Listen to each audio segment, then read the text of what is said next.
Fala pessoal, flopados hoje.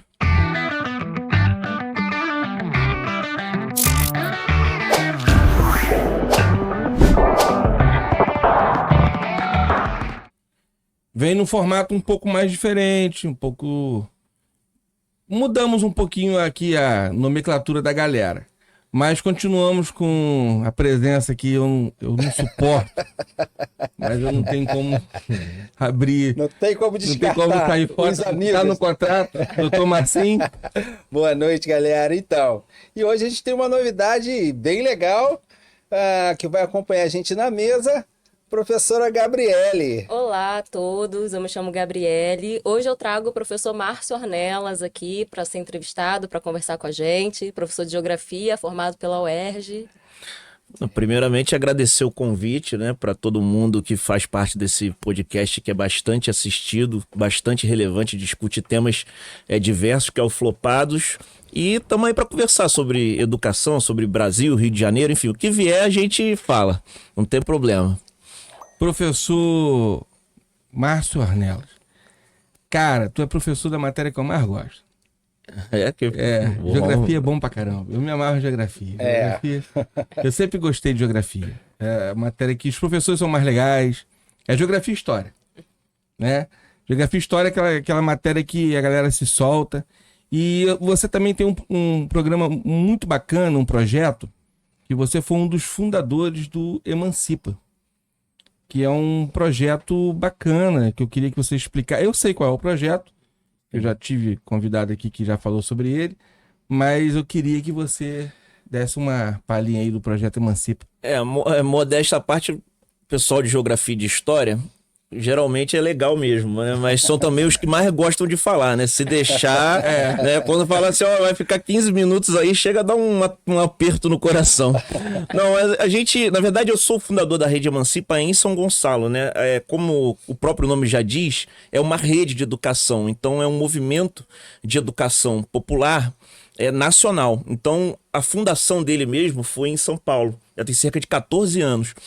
E aí a gente trouxe primeiro chegou na cidade do Rio de Janeiro e depois a gente vendo o potencial que o projeto tinha e também entendendo o perfil da juventude de São Gonçalo, a gente falou assim, cara, esse projeto tem tudo para dar certo em São Gonçalo. Tem uma galera que quer entrar na universidade. São Gonçalo é uma cidade que não tem muita oferta desse tipo de pré-vestibular social totalmente gratuito, que isso é importante dizer, né? Esse é um dos pilares do projeto, inclusive. A gente não cobra absolutamente nada, nunca cobrou na história do Emancipa, até porque se a gente cobrar R$10 que seja, pode parecer um valor irrisório para mim, para você e tal, mas com certeza R$10 você já vai estar excluindo alguém, vai ter alguém que não pode. Então a nossa filosofia não vamos excluir ninguém. Então, inclusão total, né? Inclusão total. E aí estamos em São Gonçalo desde 2017. Já são 7 anos nessa estrada. Tem aí. Um número aí de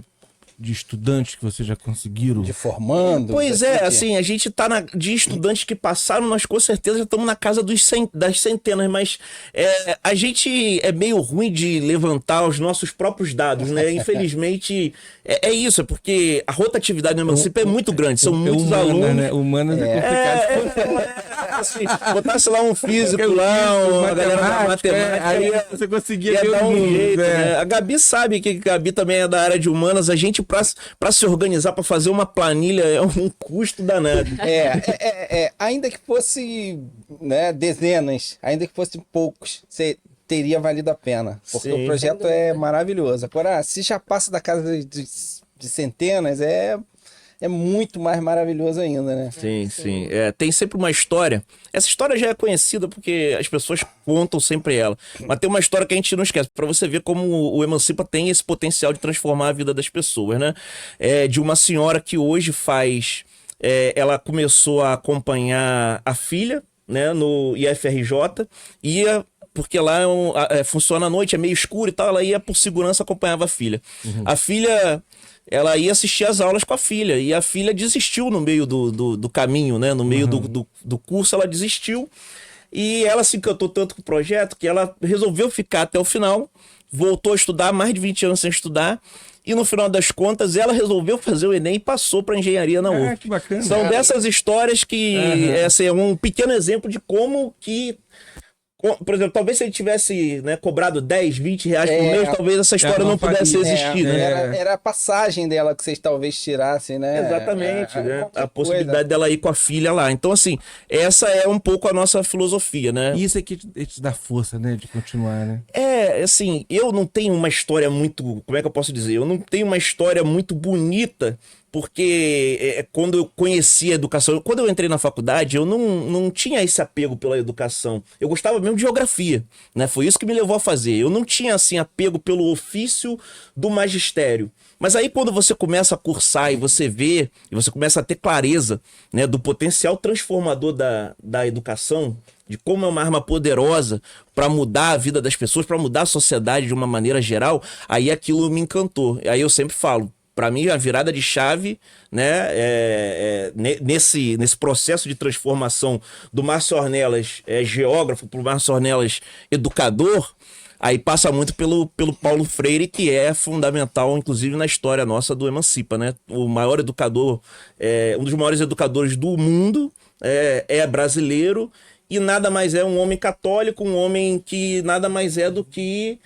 um cara que dedicou a vida toda para alfabetizar pessoas, para levar a educação para os lugares mais longínquos do Brasil, entendeu? Sim. É importante a gente mencionar também que em todos esses anos, né, do Emancipa em São Gonçalo, a gente nunca deixou de ter uma vaga para nenhuma pessoa que se inscrevesse no projeto. Sendo que todo ano a gente tem uma média de 150 inscritos, né? São muitas pessoas, né? De todos os polos do Rio de Janeiro, é o que mais recebe inscrições. E desses 150, 130, 140 que se inscrevem, né, todos têm uma vaga. E o bacana é a vocação, cara. Eu acho assim, quando o cara só estuda e ele guarda aquele conhecimento para ele e ele não tem essa empatia de botar esse conhecimento para fora, eu acho que esse cara não... Agora, quando o cara pega e fala assim, porra, eu vou ser professor porque eu vou passar esse conhecimento para frente. Eu acho muito bacana. Eu acho que tem que ter pessoas como você, Márcio, sempre. Tem que existir esse montão de professores, esses caras que lutam não só pela sua matéria, pelo conhecimento, mas pela educação, que tá uma bosta no Brasil. Nós estamos falando a nível nacional. Sim. Que vai desde o piso salarial, que piso não é teto, já ouvi isso aí. Né? Piso não é teto, né? Piso não é teto, mas a galera vai muito nessa onda de que professor é mal remunerado, professor qualquer manifestação de professor, cara, vocês apanham muito, é tiro de borracha, Sim. é porrada. Agora, se vocês invadirem o Congresso, não dá nada. Mas faz uma manifestação de professor, porra, a polícia bate pra cacete vocês. Então, eu tenho um prazer, até a minha profissão, eu sinto um prazer, eu sou advogado, né, e mudar, e palhaço, inclusive, eu posso usar esse exemplo também. Sim. Quando você faz algum ato que você modifica a vida daquela pessoa, isso é uma sensação indescritível. Quase que unanimidade das pessoas que você pergunta assim na rua, pessoas comuns ou mesmo politizadas, se você fizer uma pergunta, quase todos vão vir com a mesma resposta. A solução do país passa pela educação. Sim. Né? E como dizia o Darcy Ribeiro, além de outros filósofos,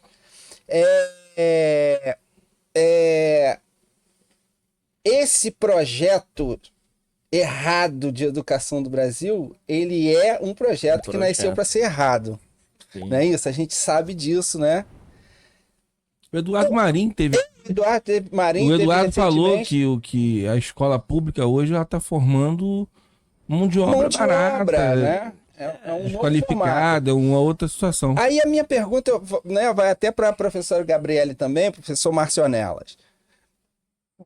A gente já viu isso, algumas pessoas viu, né?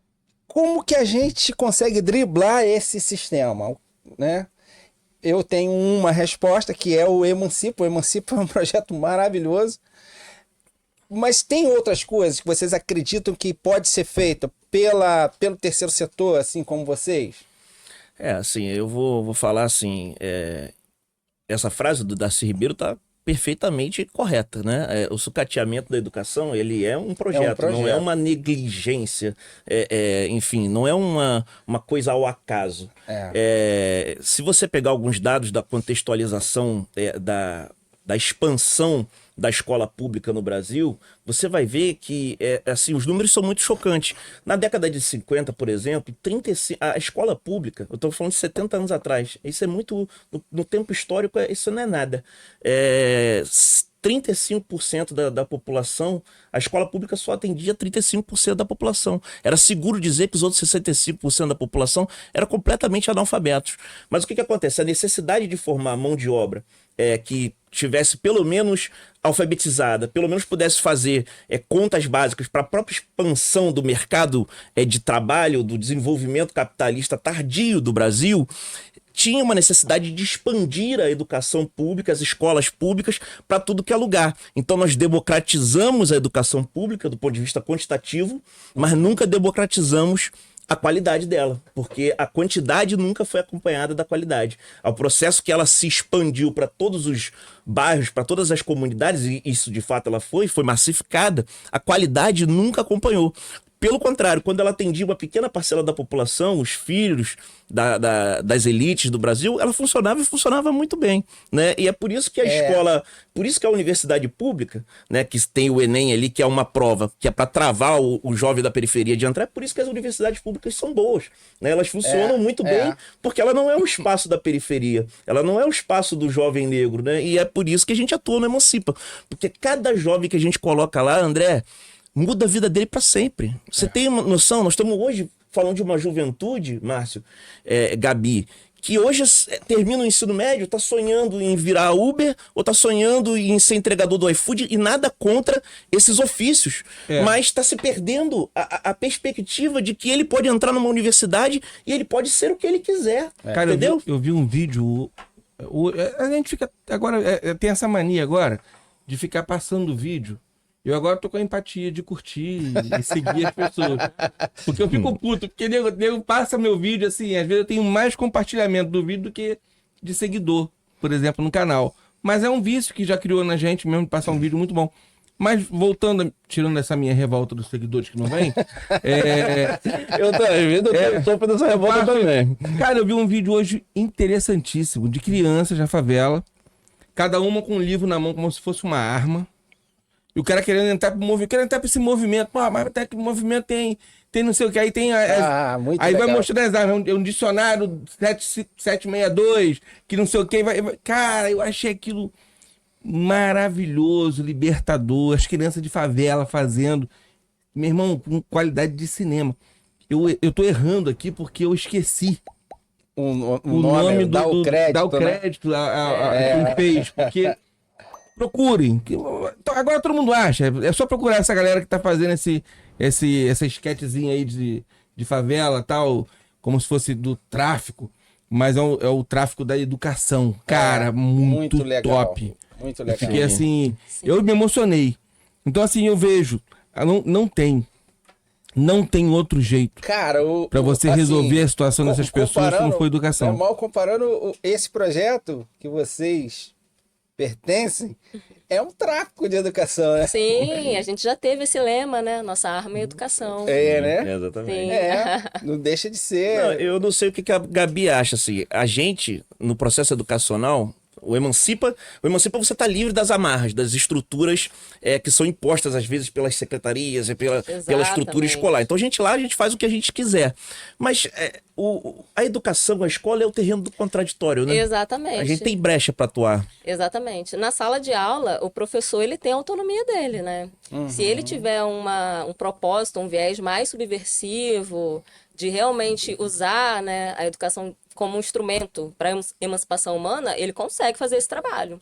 A questão é que não é interessante também nos espaços escolares tradicionais, né? Por isso que é importante esse espaço de educação não formal, onde a gente pensa nesse caráter mais crítico, emancipatório, né, de furar determinadas bolhas, de propiciar oportunidades para quem historicamente tem essas oportunidades sendo negadas, que é uma característica da educação não formal. Professor Márcio Ornelas, você quer deixar alguma coisa assim? Quer falar algo a respeito dessa questão, dessa libertação educacional, do que você propõe como um ser humano, como professor, para o município que você vive hoje, que é São Gonçalo, para onde você milita como professor? Sim. Você gostaria de expressar? Não, eu quero expressar uma esperança de que a educação não é a única ferramenta para mudar o mundo, mas eu acho que é uma das mais importantes, porque transforma a vida das pessoas. Se o indivíduo ganha consciência crítica, a possibilidade dele sair do individualismo que o nosso sistema neoliberal o impõe para ter um olhar coletivo sobre o conjunto da sociedade, isso é um salto de qualidade, mas não é a única. E expressar também uma preocupação. Hoje, o maior drama da educação no Brasil é a evasão escolar, né? Os jovens estão saindo da escola cada vez mais cedo pela situação precária que os impõe ao mercado de trabalho uberizado, o iFood, porque é uma necessidade de sobrevivência. Então, o jovem fora da escola não tem futuro para uma cidade, não tem futuro para o Rio de Janeiro, não tem futuro para o Brasil se os jovens não voltarem para a escola, né? Aí volta lá, resgata lá atrás os projetos do Darcy Ribeiro, que nada mais era do seguinte: vamos manter as crianças na escola o maior tempo possível. Escola integral, creche integral. Exatamente, Sim, entendeu? exatamente. Se você for na contramão disso, estamos fazendo tudo errado. Tudo errado. Professor, a gente, infelizmente, nosso horário Mas foi ótimo. foi ótimo. E eu quero te deixar aqui o convite para voltar. Aí voltar com calma, pra gente fazer um debate mais analítico, mais crítico, mais cirúrgico sobre o problema educacional. Não, ótimo. Aí é bom que você de geografia sobre o mundo todo. Legal, muito legal. Vocês não me responderam objetivamente, mas eu entendi que seria ser sempre subversivo, assim como foi o Freire. Sim. Eu acho que é uma boa resposta. É um bom caminho. É um bom E caminho. se organize coletivamente para lutar, porque para lutar pelo piso, para lutar pelas crianças dentro da escola, para lutar pela climatização das salas de aula, coisas simples você faz mais se você tiver outros que pensam e sonham como você. Olha, muito obrigado mesmo pela presença de vocês. A gente se sente muito honrado. Sempre que a gente senta, né, entre professores, eu acho que isso me dá um pouco de arrepio, porque vem sempre a questão do castigo, que eu ficava então, pra mim tá de boa, agora eu tô de boa. Gente, valeu. Aquela crítica que eu fiz no início permanece. Vai lá e segue, porra. Segue, compartilha. Vamos lá.